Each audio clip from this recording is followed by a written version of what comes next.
Lawmakers are scrambling for a solution before federal money runs out on Sunday. The government shutdown is scheduled to happen. That's when the clock strikes midnight on Sunday. Right now, the Senate is preparing to vote on a short-term agreement to keep the government open. Nicole Skanga looks at the impact. Alice Silver can smile while she watches her kids play, but that grin fades when she thinks about what's looming. Times are hard as it is, and a paycheck being missed is a big problem. Silver's husband is one of more than 1 million members of the military who's facing the prospect of working without pay and potentially choosing between feeding their families or paying their bills.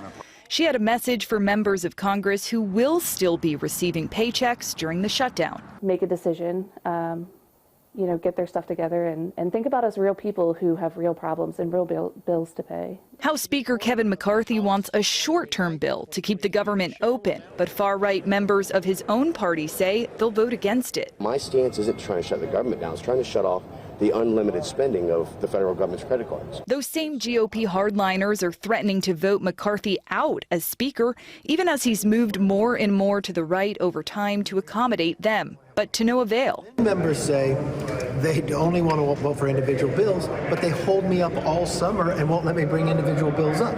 Then they say they won't vote for a stopgap measure that keeps government open. So I don't know, where do you go in that scenario? Have you ever seen that? Hundreds of thousands of federal workers will be furloughed during a shutdown, and millions more, like TSA screeners, will have to work without pay. People who don't get paid to come into work sometimes don't come into work, even if they're asked to.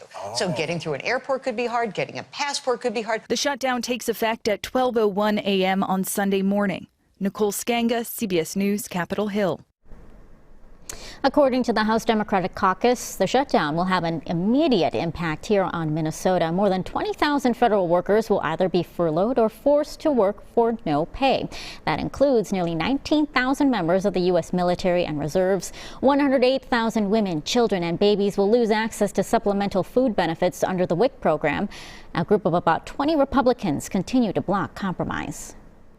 I would say to my constituents and to those across Minnesota, please encourage your member of Congress to work together with us on a bipartisan basis. It is just extremely unfair to the Minnesotans who are being asked to come to work every day and do a job without pay. Now, if the shutdown is lengthy, the long-term impacts are going to be much worse. 460,000 Minnesotans who depend on SNAP for food will lose those benefits. Federal government will stop processing small business and housing loans, and air travel will face delays and even safety concerns. Now, if the shutdown lasts a while, small businesses and housing loans will stop, and then air travel will also get delayed. Governor Tim Walz says he's directing state agencies to make contingency plans. A developing story we're closely watching is the possible leadership change within the Republican Party. A group of far-right House Republicans are trying to remove Kevin McCarthy as House Speaker and replace him with Minnesota's Tom Emmer.